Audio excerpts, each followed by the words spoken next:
All right, welcome guys. How are you?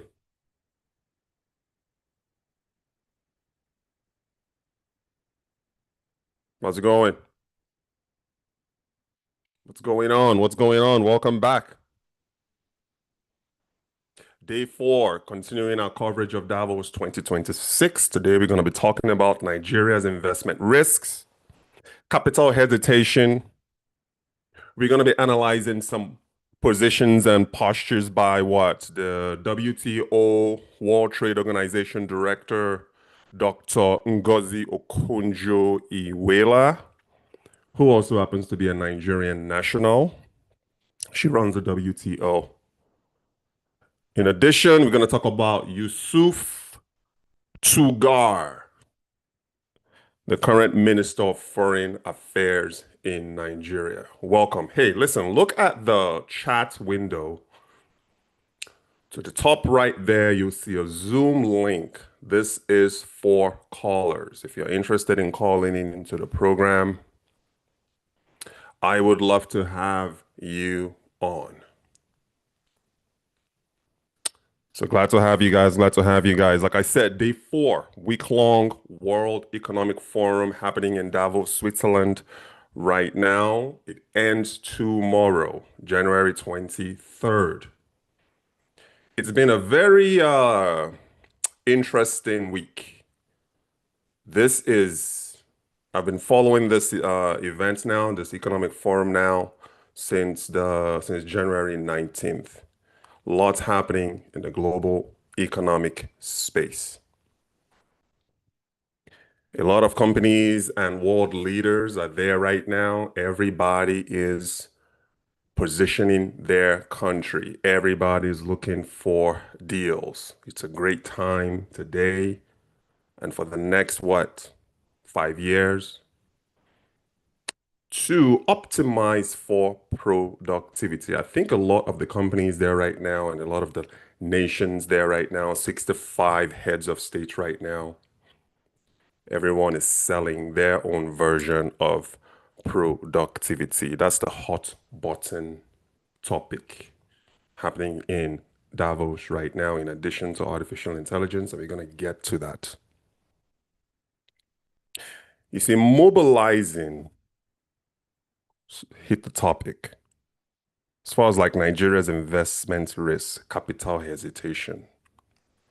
You see, guys, mobilizing domestic investment across Nigeria and other African nations is vital to getting foreign direct investment. It starts domestically, it does not start internationally.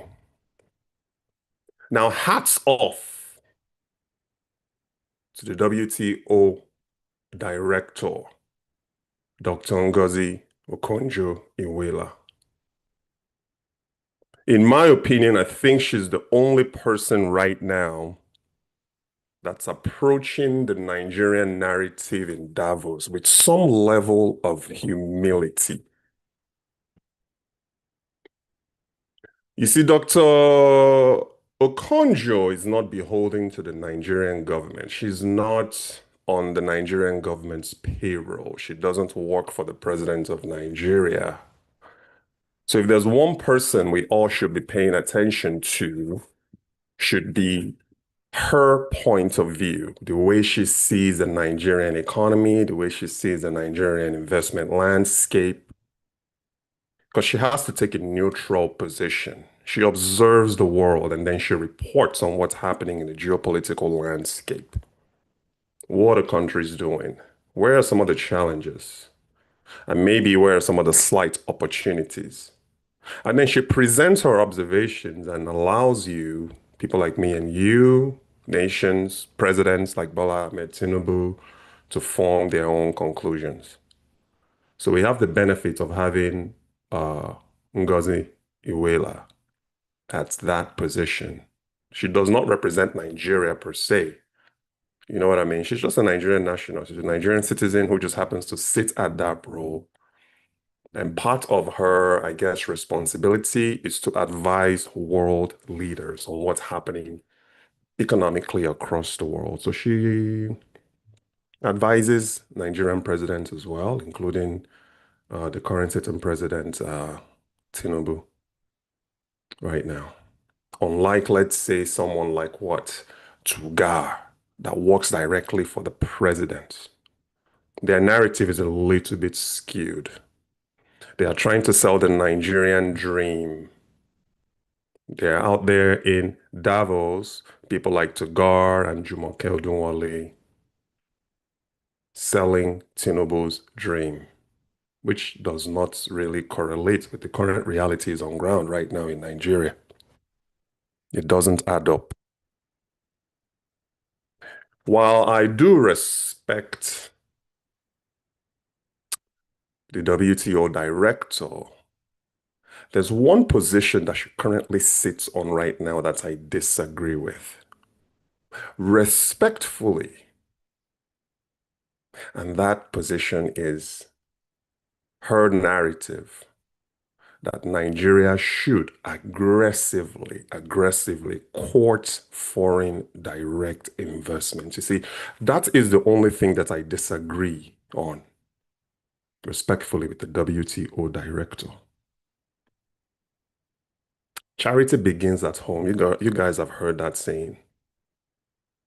Mobilization of domestic investors and investments. That's the only way you attract foreign direct investments. It's as if we are skipping the important parts and everyone is going off and pitching for FDI, foreign direct investments in Nigeria, when we are still struggling to solve the issues at home. Have you ever heard of BYOI, build your own infrastructure? That's what's happening in Nigeria right now. You look at the case of Dangote. When Dangote went all in, as he was thinking about going all in as far as investing in Nigeria, what did he do? He sought the recommendation and advice of some of the top consulting firms in the world. One of them happened to be, I think, Deloitte. If it wasn't for Deloitte, if it wasn't Deloitte, I think it was either KPMG or Deloitte. And Dangote went up to them and said, hey, I'm interested in investing in Nigeria. I want to put all my eggs in one basket and go all in. What should we do? Look at this objectively. He did the right thing. He removed emotions. He removed sentiments. And then KPMG or Deloitte, I think it's one of the two, came back and said the biggest issue, actually you have two problems, Dangote. One you can control, the other you can't.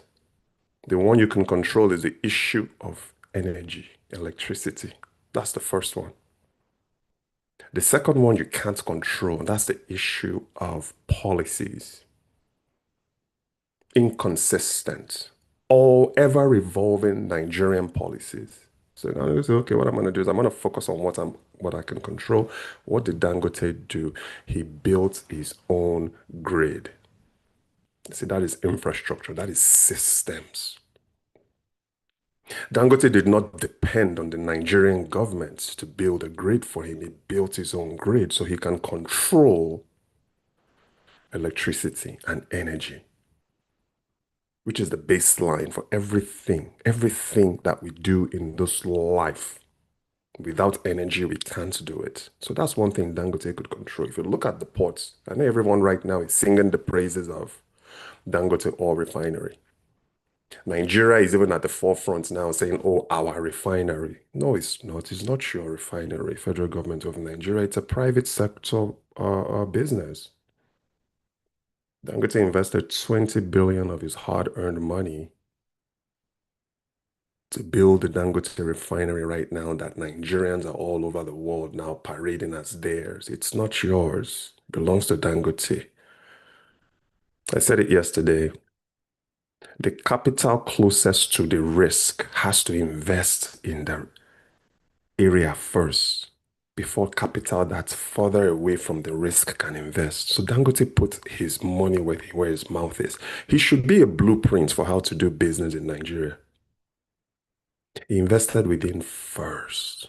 He had to BYOI. He had to build his own infrastructure, build your own infrastructure.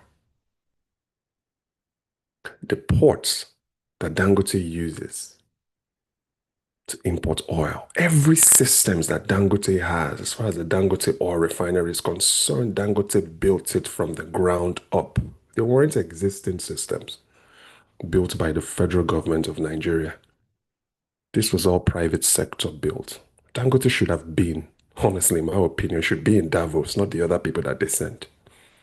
The blueprint is already there. He's shown us the blueprint. He's showing Nigeria the blueprint. That's why I disagree with Ngozi, saying we should sidestep or we should leapfrog over the issue that we are currently having right now and then start pitching to foreign direct investors. It's not the way it works. The ports that Dangote uses, Dangote doesn't use the Lagos ports. He uses his own personal ports that he had to build from scratch. Even the road to be able to transport this heavy tonnage equipment, Dangote built that road from the ground up. The blueprint is already there in our faces. He said, now that the systems are in place, now that the Dangote system is in place, guess what? Now he is attracting, naturally attracting foreign investors. Do you think that they are hedging their investments on Nigeria or they are hedging on investments on the Nigerian government? No, they are hedging their investments on Aliko Dangote. That is who investors are following. They follow the person. It's no different than if Elon Musk, where they say he's building something, it doesn't matter if Elon Musk is building something in a war-torn or a war zone. People are going to follow Elon Musk because they trust Elon Musk. They're not going to follow the leaders of the country. They're not going to go because Elon Musk is in that country. They are going wherever he goes. It's the same thing. So we are focused on the wrong thing when it comes to see, there's this, I was thinking about this last night. It's like, I feel like we should be selling systems and not stories. From everything that I've watched so far, the Nigerian delegation in Davos right now, it seems to me everybody is pitching the Nigerian story. The world is buying systems. The world is not buying stories. Another um, hot button topic right now, in addition to artificial intelligence and productivity, is also what? Collaboration. Clusters of countries are starting to collaborate. Clusters of companies are starting to work together and collaborate with each other. And everybody comes to the table with functioning systems. That is what we need. My advice and my recommendation is we should probably spend less time trying to court foreign investors and more time building the systems within Nigeria. That's where I disagree. Aside from that, everything else that WTO director has said is actually legit. She's one of the only ones there on ground that's telling investors this is the reality that's on the ground in Nigeria right now. Mr. Tuggar and Olajumoke, they are pushing the Nigerian president's message. Tuggar went as far as saying that the risk in Nigeria right now is overhyped. In my opinion, it's actually underhyped. You see, you're not going to be able to convince the decision makers at the highest level. If you think about it, the people who are making these consequential decisions in Davos, they are what? Most of them are Ivy League educated. The majority of them have run companies before. They've built companies from the ground up. They're not going to take your word at face value. You see, the data has to match what you're saying. And right now, the data does not match. The CEO of a Fortune 500 company is not going to walk into a new market because you told him that it's overhyped or the risk is overhyped. They're going to pull their what? They're going to pull their data scientists. They're going to pull their teams who are operating from the highest level and say, okay, this is a watch list country. Bring me a report. When those guys are going and doing their research and pulling data, they are not going to submit a report to the CEO of an organization or the president of an organization based on emotions or sentiments. They're going to submit real life actionable reports that's on the ground. And right now, nothing is leaning towards Nigeria that indicates that Nigeria is an investable state or an investable country. Unfortunately, we should face the reality on the ground. That's why capital is hesitating right now. Because capital is going to look and say, okay, how many people are investing right now? You see, that is why it's easy to invest with Dangote, because Dangote used his own capital first. And now the Honeywells of the world are now in partnership with Dangote. If you recall, initially it was the NNPC, the Nigerian National Petroleum, I think is a corporation, initially had an 11% stake at Dangote, but they couldn't meet up. Their own part of the deal. Dangote went in and cut their shares to what? I think it's like 5 or 7% right now. I'm going to take this money. I'm probably going to give it to Honeywell and give it to people who actually understand the way business works. You look at the case of Zenith Bank right now, one of the top banks in Nigeria. You went through the same thing that Dangote went through. He invested within first. This private company, Zenith Bank, that we all use today, he didn't have roads. He built his own road first. He invested in systems first. And now everybody is singing the praises of Zenith. Where was the Nigerian government? That is what we should be doing. We shouldn't be. I'm not saying don't go to Davos. You can go to Davos. But productivity is key. Everybody's selling productivity. See, productivity attracts talent. Productivity attracts investors. We don't really have that right now going on in Nigeria. I'm going to pull up an article from channelstv.com, and we're going to go through what Dr. Ngozi-Iweala said. And then we're also going to also have another tab open for what Tuggar said. We're going to analyze that together as well.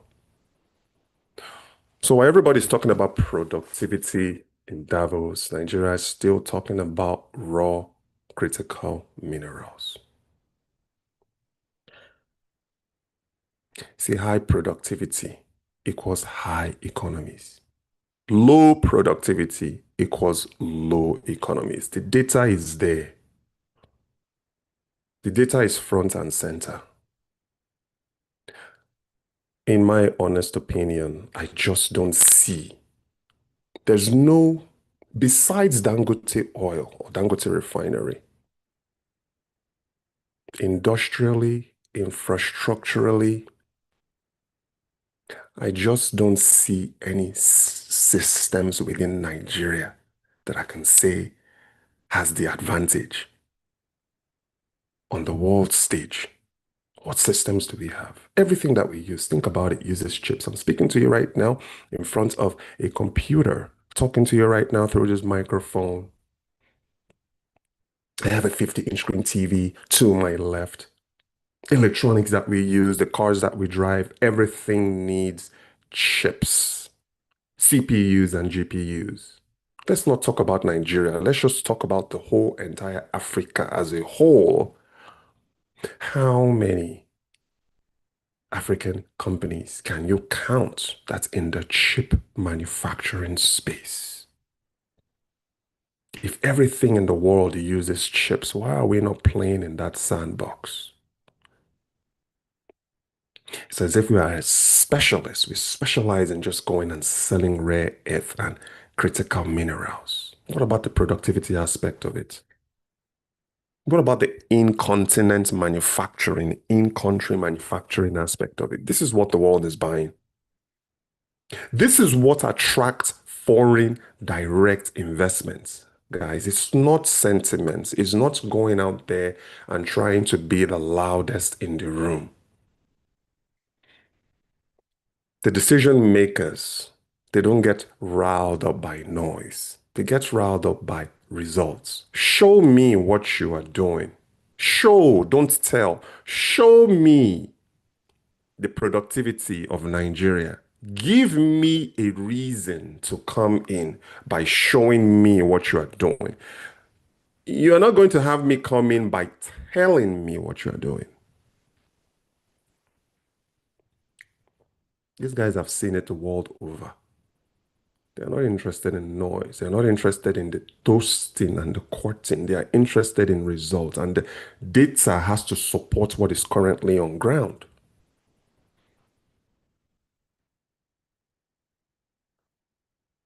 GDP. Listen, I'm a Nigerian.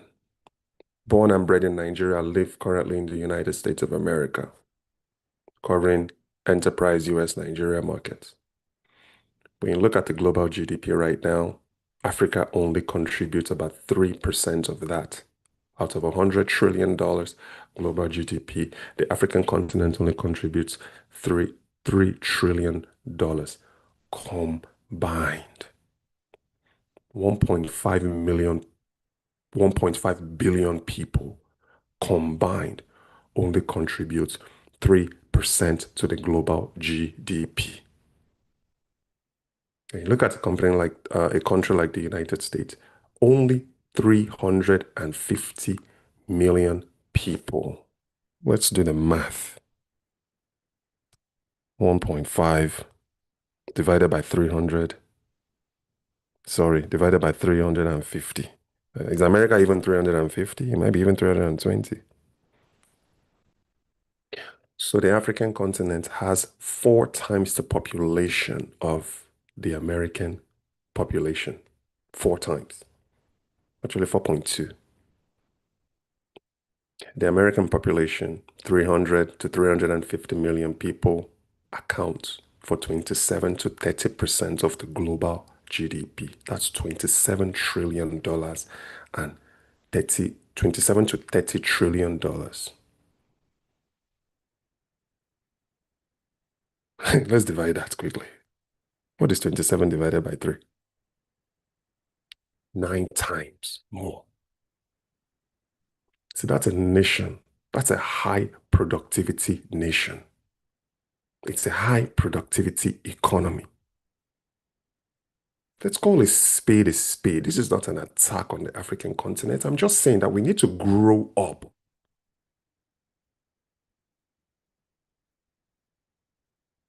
We need to grow up. You see, the people who are working for the African presidents are not going to say this publicly because their livelihood is dependent on that. They collect a check. How many of them are going to be able to stand up to President Bola Tinubu and say, you know what, instead of us going to Davos right now to sell Nollywood, which is what Jumoke is doing, at least part of what Jumoke is doing right now, is selling Nollywood in addition to selling solid critical minerals.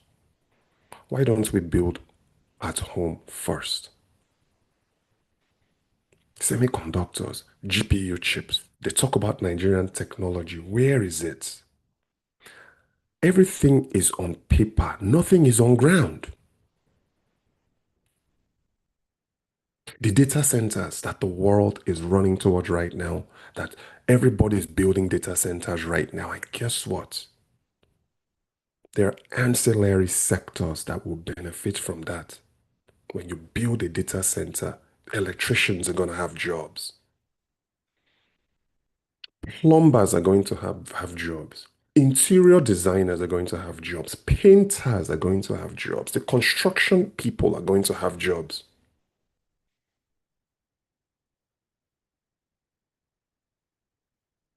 The world is building data centers. Nigeria is selling raw minerals.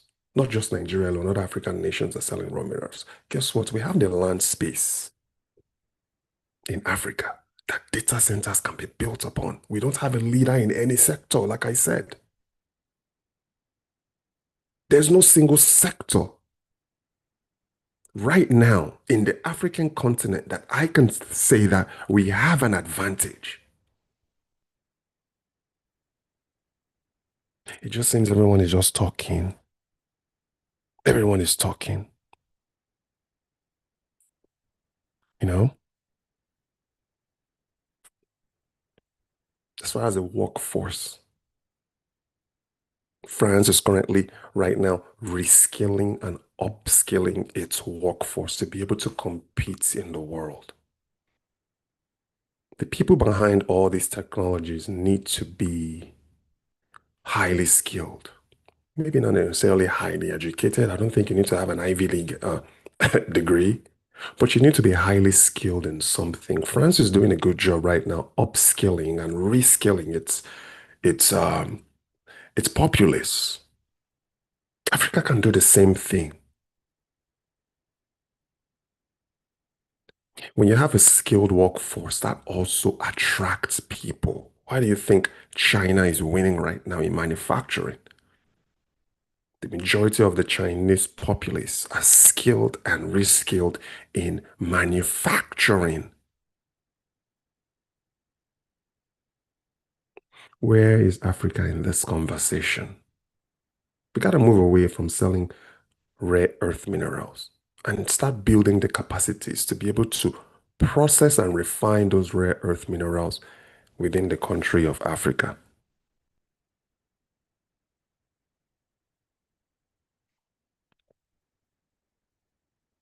Let's not even begin to talk about the AI revolution right now. We don't even have a horse in the race. We don't even have a dog in the fight when it comes to AI, the AI revolution that's going on right now.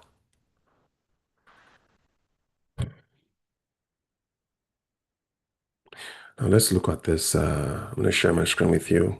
I'm going to look at a couple of articles from what Dr. Ngozi Okonjo-Iweala said and also what Tuggar, it's not Tuggar said. I'm going to share my screen with you. Just give me one moment. Let's see this. All right, guys, this is it. So Davos. Credit to Channels TV, so articles on Channels TV. Nigeria must deliberately target global investors. Okonjo-Iweala said it. So this is what I disagree with, unfortunately. The WTO chief, the World Trade Organization chief, stressed that rising geopolitical tensions, particularly between the United States and China, have accelerated supply chain diversification. Just today, January what, 22nd, 2026. So the Director General has advised the Nigerian government to deliberately target global investors and supply chain relocations to reduce import dependence, deep manufacturing, and drive job creation. Okonjo made the remarks yesterday at Nigeria House. Go back and watch yesterday's live brief. I had a lot to say about the Nigeria House during the ongoing World Economic Forum in Davos. So during a panel discussed titled From Scale to Capital, Financing Nigeria's Role as Africa's Digital Trade and Infrastructure Anchor, she stressed that rising geopolitical tensions, particularly between the United States and China, have accelerated supply chain diversification, guys. I don't know who this guy is, the director of Bank of Industry, so we're going to skip that. So firms are increasingly adopting China plus one sourcing strategies to reduce single country risk. Although China remains deeply embedded in many global value chains. In addition, tariffs and trade restrictions have incentivized companies to reconsider reliance on dominant suppliers, prompting the relocation of or diversification of production hubs. According to her, these disruptions present an opportunity for Nigeria to capture a share of global supply chains. I'm assuming what she meant by that is not to start sourcing global supply chains, but to start building within Nigeria. That's my assessment. At least that's what I'm thinking that she's trying to convey here. She noted that this would require aggressive marketing of the country to prospective investors. You see, we got to get out of marketing and we got to get into attracting. For Nigeria to attract foreign prospective investors, for capital to flow, Nigeria has to be attractive to capital. She said, as you said, some good reforms are being pursued right now. I think they need to yield to job creation. That was what I said to His Excellency, that's the President of Nigeria, Ahmed Tinubu, that we need to move from stabilization to job creation. You see, that's another issue right there in Nigeria. No one is able to really show where the jobs are. Are jobs being created? How are they created? As an example,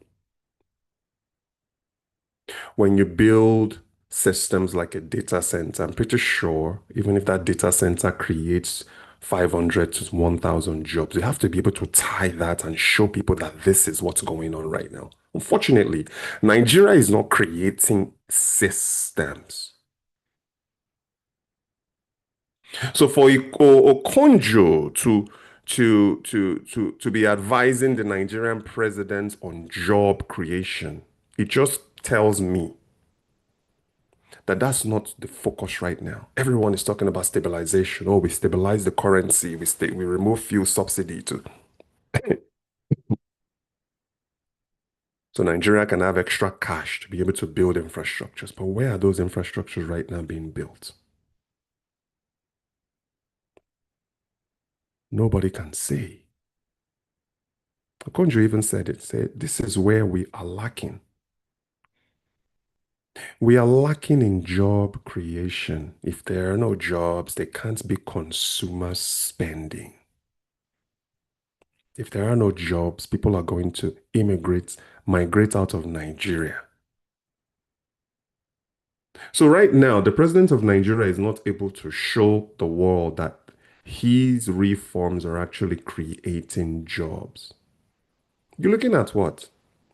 What's the minimum wage in Nigeria right now? 80,000 naira a month is what? The federal minimum wage in Nigeria. Let's divide that. I'm not trying to compare US to Nigeria, but let's say 80,000 naira divided by what is the current exchange rate right now? 1470. So the average Nigerian only earns $54 a month. That is breakfast in America. Breakfast in America. This essentially means that there really is no middle class in Nigeria. You have the upper class, and then you have the lower class at $54 a month. Most private organizations are not even paying that. The average technician at a Nigerian gas station makes what, 30,000 naira a month. I'm talking about a gas attendant at a Nigerian gas station. 30,000 naira a month is what they make. We need to start building industries within Nigeria. We shouldn't be right now courting foreign direct investments. The money saved with the removal of the fuel subsidy, the money saved with unifying the exchange rate can go into creating factories. We're going to get to that. I think I browsed through this earlier.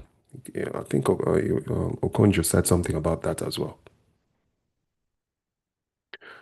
So we are lacking in job creation. She said that it's not going to be overnight, but they are moving in the right direction. What I think they need to do is map where the opportunities are.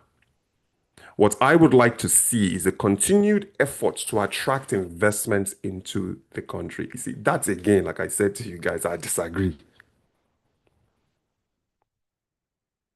We shouldn't be going out there pitching for FDI. We should be focused on building Nigerian systems and infrastructures. Otherwise, the investments will never ever come. See, when you build infrastructures like that, local Nigerians are going to invest within Nigeria. Small organizations, small businesses are going to rise up and thrive when you build systems for them within Nigeria. Part of the reason why a lot of businesses right now are not happening in Nigeria is because they don't have electricity. How is a business supposed to thrive and expand when the majority of their revenue is going towards buying diesel fuel for their industrial generators?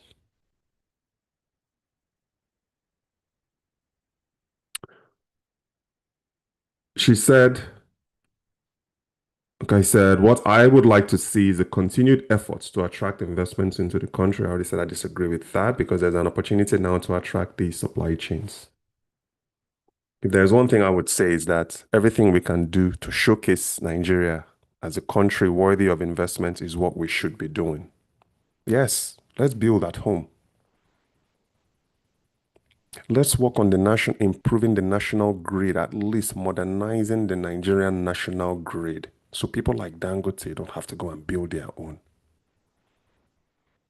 I'm an investor in Nigeria. I want a business in Nigeria. Guess what? I am my own power department. I am my own water department. I have to buy a generator, run the generator. I don't have control over whether I'm going to get fuel or not. At least Dangote has in some way solved that issue. So Nigeria doesn't have to worry about shortages of diesel and, and, and gas anymore. But I'm not dependent on the Nigerian national grid. I'm not dependent on NEPA. I'm not dependent on all those things. I have to build my own infrastructure. How many small businesses within Nigeria can actually do that? Okay. So now he says, and we should deliberately have strategies to go after those investments and investors, to go to China. You see, we are always going. Is the United States lobbying for other nations to come to the United States? They're not. The United States is building within first, and by doing so, they attract other nations within. That is how you attract. It's called attracting direct investment. It's not going out there and pursuing foreign direct investment. That's what Nigeria is doing right now. I kind of liken it to a bouncing tennis ball or a bouncing golf ball. You bounce from here to there, Nigeria will pursue. You go here, Nigeria will pursue. Same thing for Africa, not just Nigeria alone.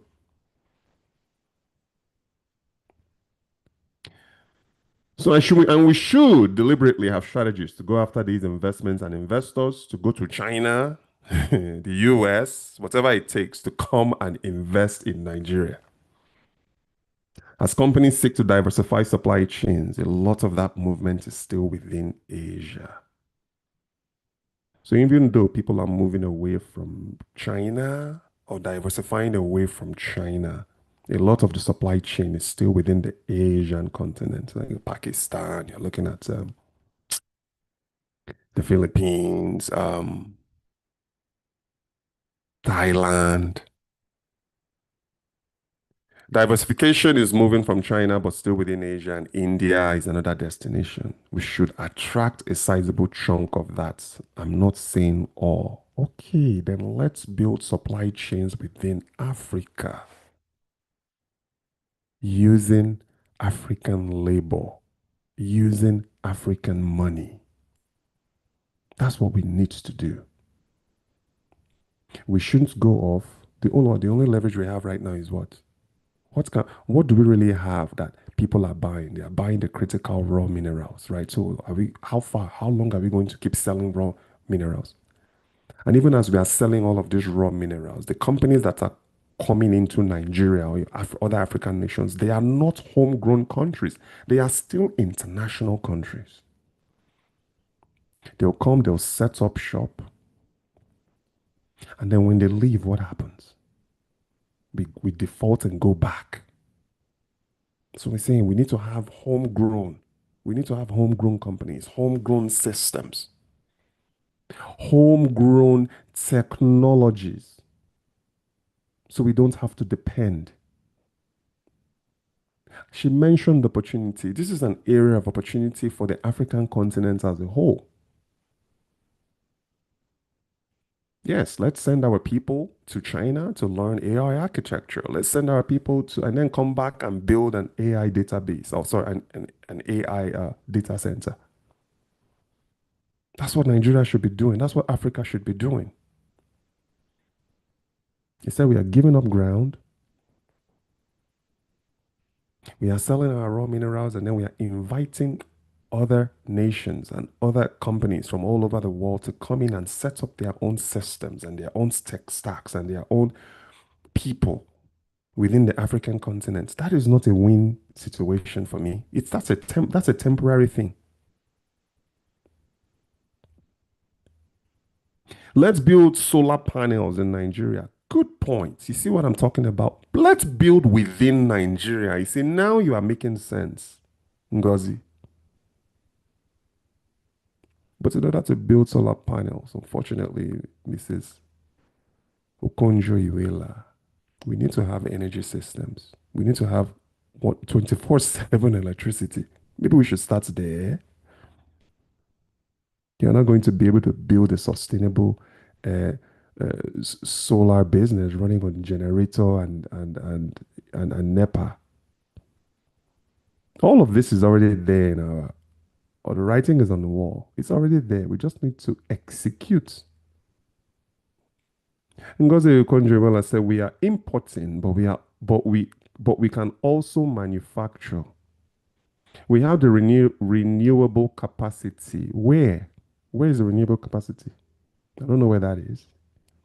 In the fashion industry, she said, let them come to invest. Why should they come to invest in the fashion industry? Look at all the clothes. She said, every time that I buy a piece of wax textile, I check to see where it's made.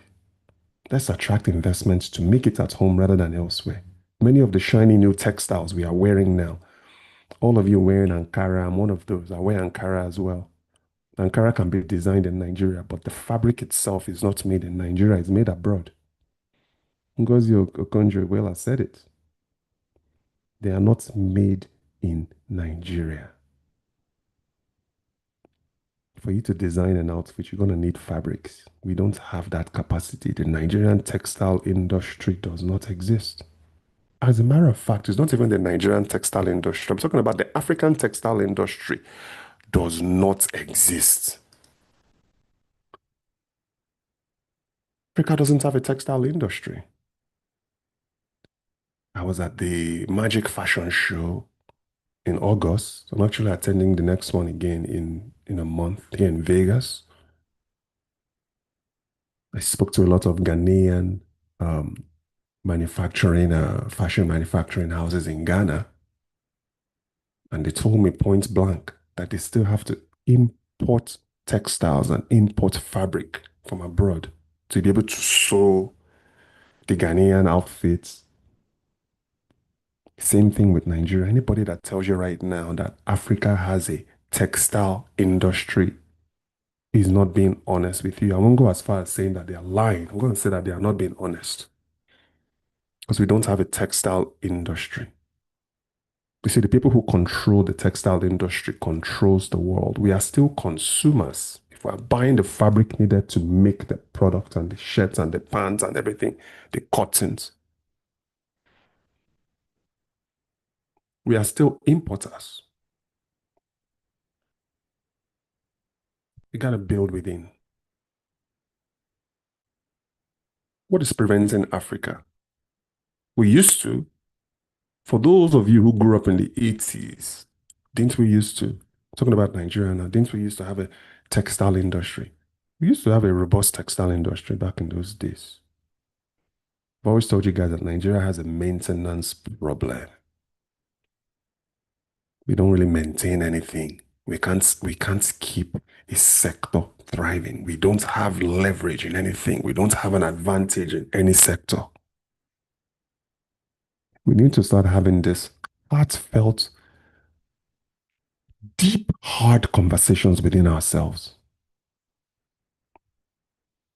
Is it a money issue? Okay, fine. If it's a money issue, sell all of the resources, the minerals that we have. Sell it. I don't care. But take that money and start building homegrown businesses. If that's what it takes, I'm okay with that. You don't need to have, what, last week, a couple of weeks ago, we signed a deal with the UAE. We gave them what? Solid critical minerals in exchange for money. that brings UAE focused companies to Nigeria. Let's just take that money and build our own stuff. That's what I'm talking about. That's what everybody is doing right now. But instead, we'll sell our raw natural minerals. And what do? We'll also invite these organizations to come in, bring their own systems, and build within Nigeria. How does Nigeria gain or win from that? This is not a bash against Africa. Let's just be realistic, folks. Like I said, if anything, Okonjo-Iweala is right in all aspect of everything that she said, with the exception of targeting global investors. That's not what I am. We shouldn't be chasing. Even at a very small scale, let's build our own. Let Nigeria be a leader within the Africa. You see, somebody needs to stand and be the leader, not just the leader on paper or the leader by mouth.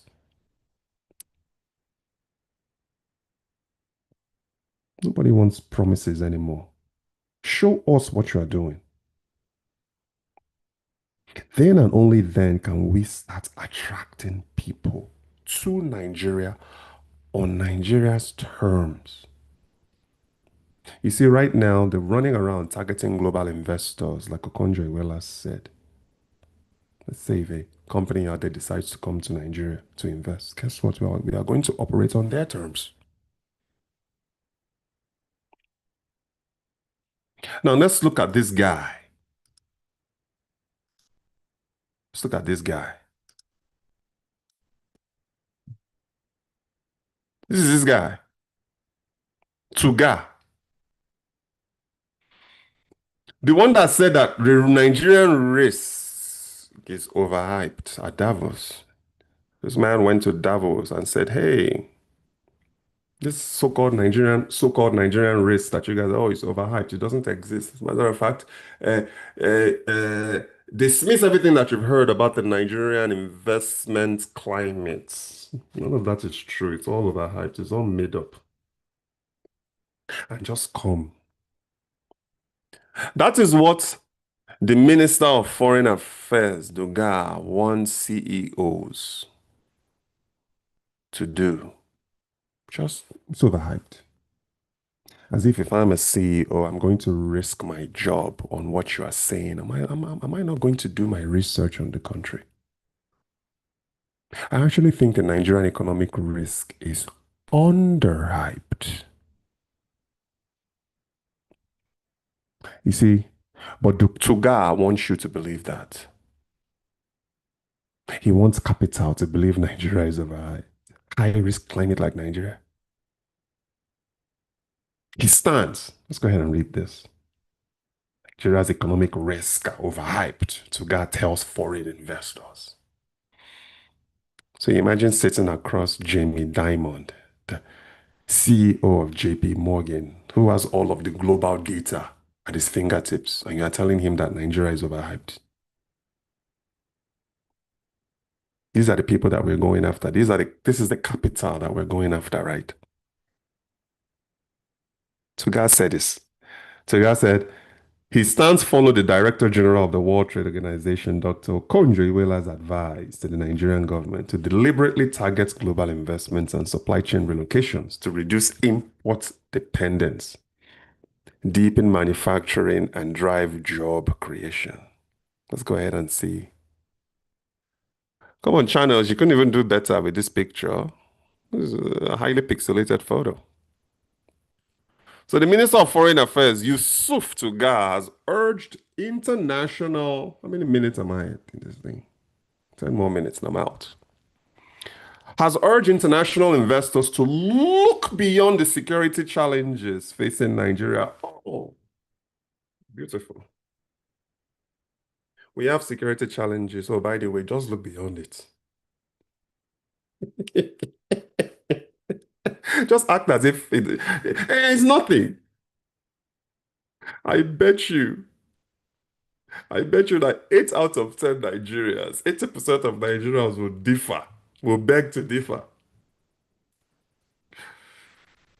Tuggar, the foreign affairs minister, wants international global investors.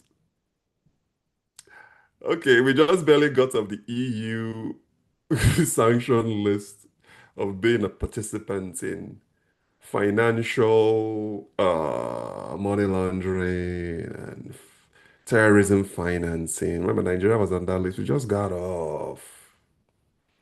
Super high risk. Think about it. Money can come into Nigeria, but how are they going to repatriate that money back?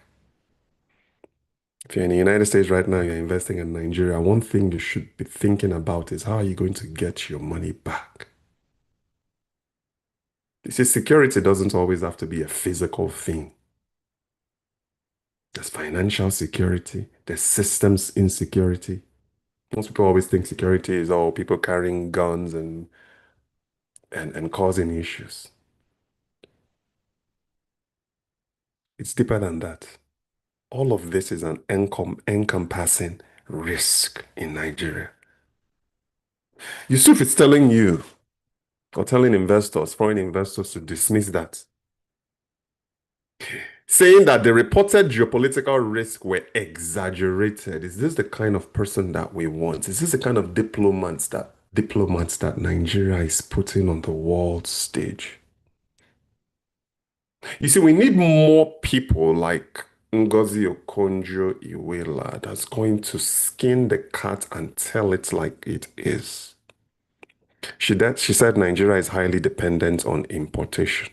She said that the gele and the adire and all that stuff that she's wearing, although they are sold in Nigeria and designed in Nigeria, but the fabric itself are imported. You see, a guy like Yusuf Tuggar works for the president. So of course they're going to be defiant. They are on the Nigerian government's payroll. Ngozi Okonjo-Iweala is not. So she can speak the realities and let you form your own conclusions. But Tuggar wants us, investors abroad, to dismiss the security issues in Nigeria. He's telling us that the security issues in Nigeria are exaggerated.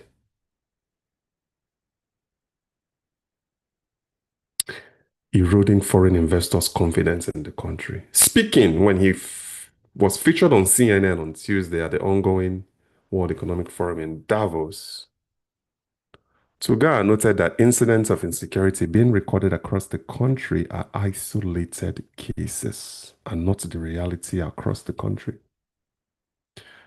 You see, no one is saying that, okay, so as a nation, you are saying that these isolated cases, ladies and gentlemen, in the northern, let's say the middle belt of Nigeria, up to the north.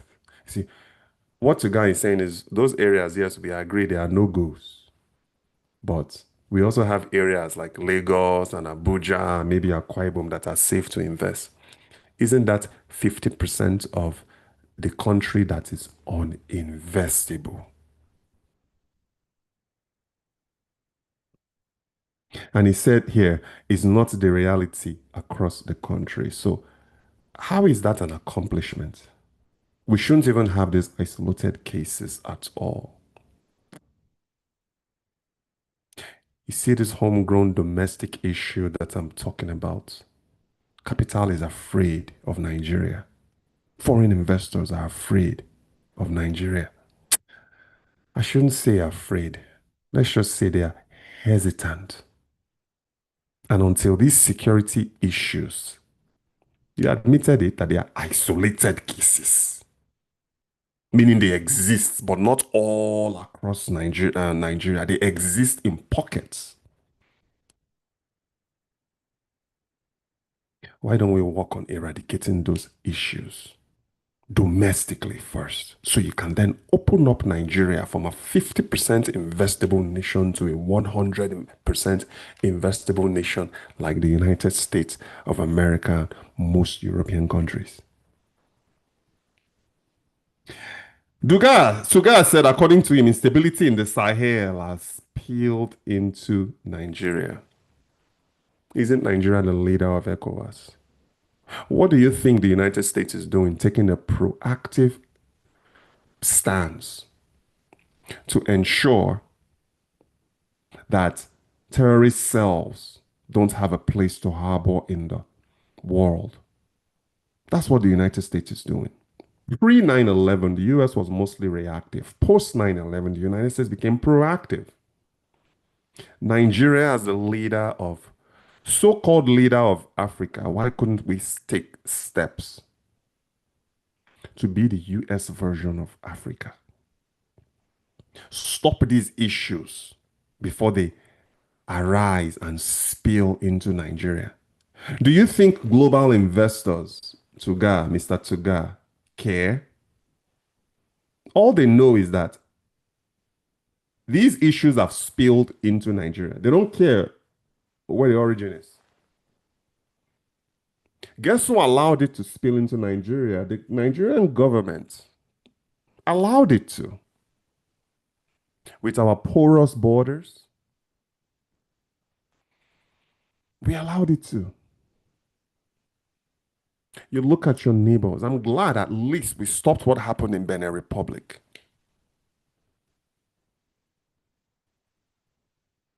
You see, the risk just keeps getting closer and closer and closer to Nigeria. So you're saying that instability in the Sahel has spilled into Nigeria, further causing investor hesitation. That should not have happened. It would not have happened if we had systems in place like the United States does. What President Donald Trump is doing right now with border protection. Where's Nigeria's level of border protection? The border is wide open. The instability across the Sahel is spilling into Nigeria, but you are in Davos telling people, yes, so we see the instability spilling into Nigeria, but still come and invest. Who do you think is going to do that?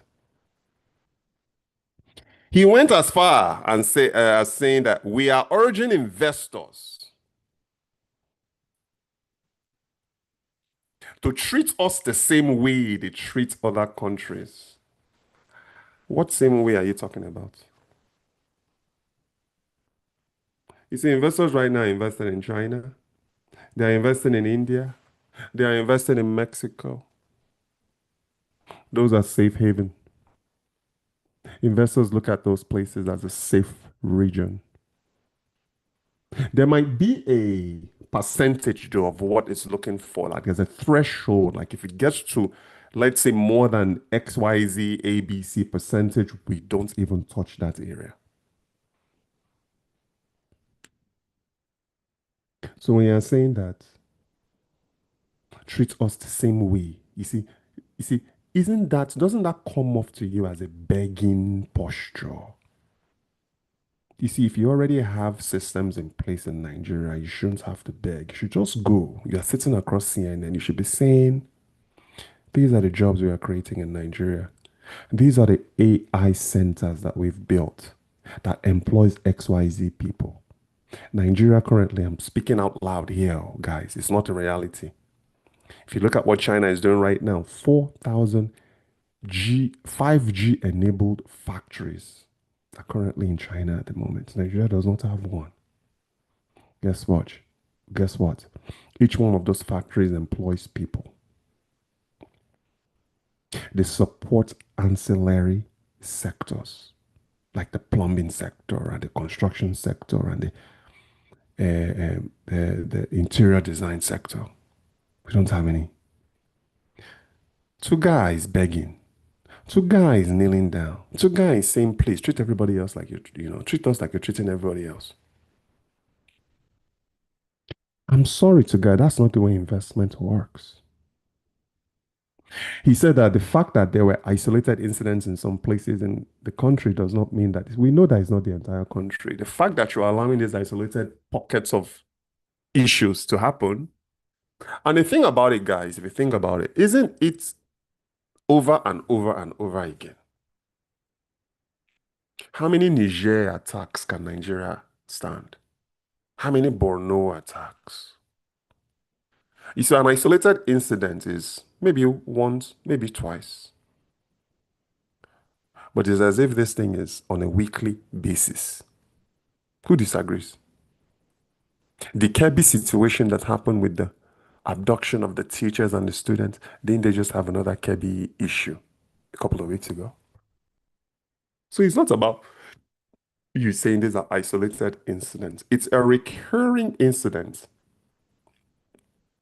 in 50% of the Nigerian economy because each state is its own economy. So if 50% of the of Nigerian states are uninvestable, where is your leverage? See, that's the issue. We continue to have economies and everything concentrated in what? Lagos and Abuja, maybe Port Harcourt. How can a nation grow when everything is centered in just those two areas? Conversations that are taking place here also have to do with risk bias, where the issue of geopolitical risk in particular is overhyped when it comes to Africa. It's not overhyped, Mr. Tuggar, it's the reality. We are seeing this every single day across the African continent. How is it overhyped? The entire Sahel region is governed by military dictators, not by elected officials. Nigeria shares a border with the Sahel. And naturally, it's going to spill into Nigeria. What do you think? They're just going to stay there? Because we partly allowed it to happen.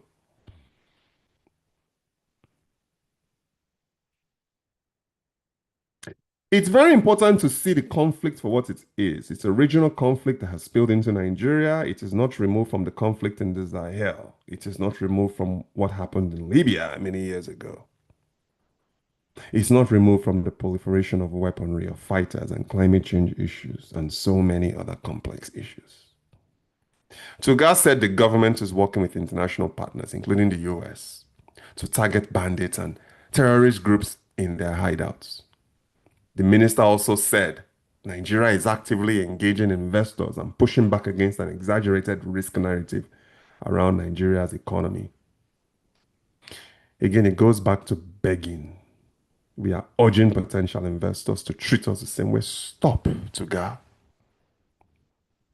Fix Nigeria first. Protect the border of Nigeria so the issues in the Sahel doesn't spill into the country. That aside, what about these isolated incidents where these issues are already in country? What is Nigeria doing about that?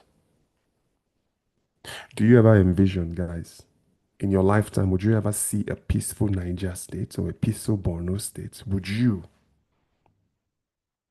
as a Nigerian, would you travel to Borno state with your family?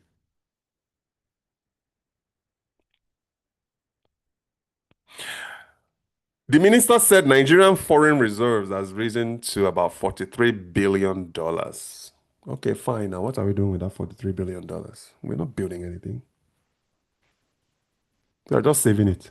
What's Nigeria doing with the 43 billion? It's very important we look at the progress that the Tinubu administration has been making with microeconomic reforms, with the tax reforms that make it easy for investors to come to Nigeria. What about the job creation that Ngozi Okonjo-Iweala talked about? Notice how these people are not going and amplifying job creation in Nigeria. How many of them are actually out there on a microphone saying we created XYZ jobs in XYZ sectors that Nigeria owns and runs?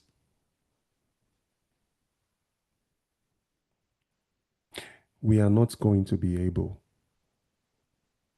to attract foreign investment when domestic investment is not leading the charge. Dangote showed us it's possible. Zenith Bank showed us it's possible.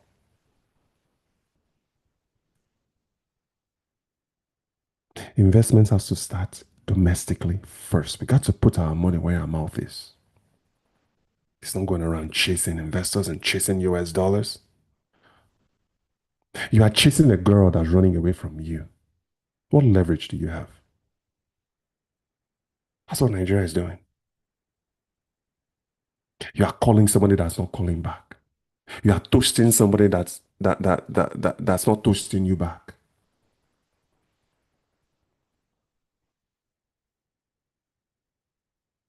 I'm gonna wrap with this. Through the bottom half there. Tuggar warned that persistent negative framing of Nigeria security. As I guess you're going to look at someone like me, and then you're going to look at me and say, I'm negatively framing Nigeria. I'm not negatively framing Nigeria. This is a Nigerian reality.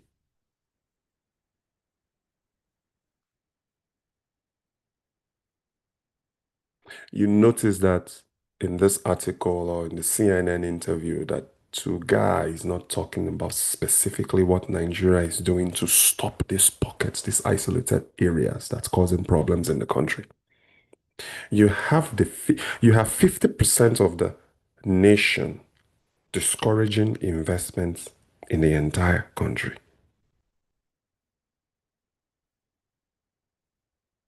50% of the nation is discouraging investments in the other 50% that's functioning. We need to open up Nigeria.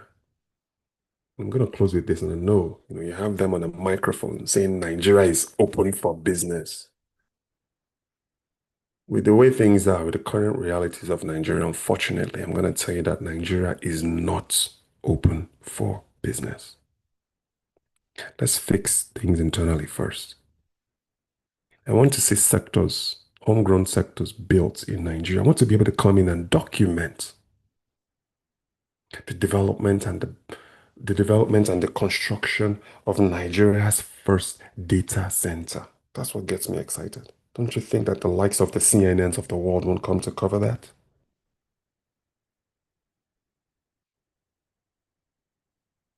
Just check that title. Nigeria built, just like what Dangote is doing, building the first world-class oil refinery, a single train oil refinery in the world. Besides that, what else do we have? Let's expand our sectors now. We are talking about moving on from the oil and gas sector into, when Nigeria is talking about diversifying its economy. Give us another Dangote, but not in the oil and gas sector. Give us an energy version of Dangote. Give us a cloud services version of Dangote.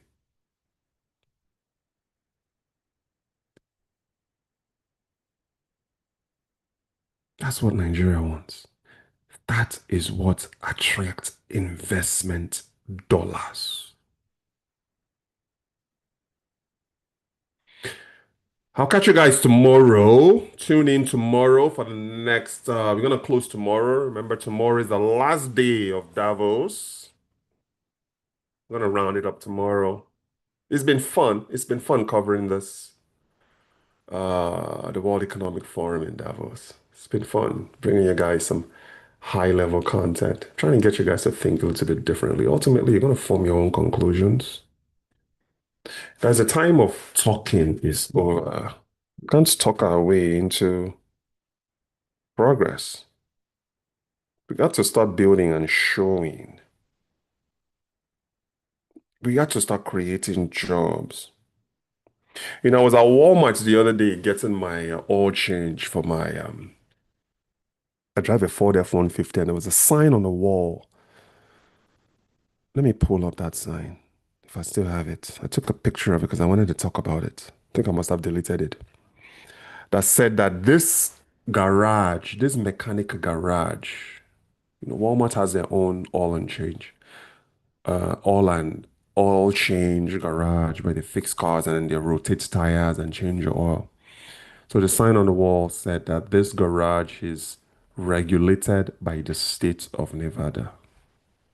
And I started thinking, How many mechanic shops in Nigeria or car garages in Nigeria are actually regulated by well, let's just say in Lagos, are actually regulated by the state of Lagos? Got me thinking. Someone will go and set up on the roadside and call themselves a organizer and they'll mess up your car. They're just like roadside. Are we policing those people? Ladies and gentlemen, Nigeria needs systems. We need systems. That is the only way we can attract. You see, you don't go to a place like Davos to try and convert a deal by talking. These decision makers are data-driven people. They are data-driven. What you are saying has to match the realities on the ground. But unfortunately, we are not going and saying this is what we are doing. These are the sectors that we are building within Nigeria. As a matter of fact, in 10 years, the roadmap is that Nigeria is going to become a AI haven. And we are starting by establishing an area within Nigeria that is energy independent. And then this particular place, here we're going to build data centers. Here we're going to start manufacturing chips. Here we're going to do cloud computing. Here we are building an AI model here. We've broken ground. That's what gets the world excited. He's not talking about it and being in defiance like Tuggar. Gotta increase our productivity, guys. I'm gonna close with this. The world is selling productivity. The world is selling systems. End of story. If you don't have productivity to sell or systems to sell, nobody's buying.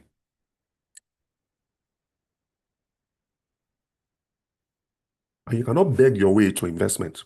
Stop begging. Stop begging and stop asking. Start attracting. That's what we want. That's what I want for Nigeria. And hope you guys enjoy watching this. We're gonna talk tomorrow again. We're gonna round up. We're gonna round up the Davos 2026. It's been fun, like I said. And yeah, I'll catch you guys tomorrow. Thanks for tuning in. Be sure to like, share, and subscribe if you have not. We are almost at 22,000 subscribers right now. No, no, no, sorry. 21,300, I think, is what we are right now. Um, I want to get to what 25. What is what January 22nd. I was just by the first quarter, by the end of the first quarter of 2026. I think we can hit 30,000 subscribers. I think so. All right. Thank you guys. I'll catch you guys on the next one.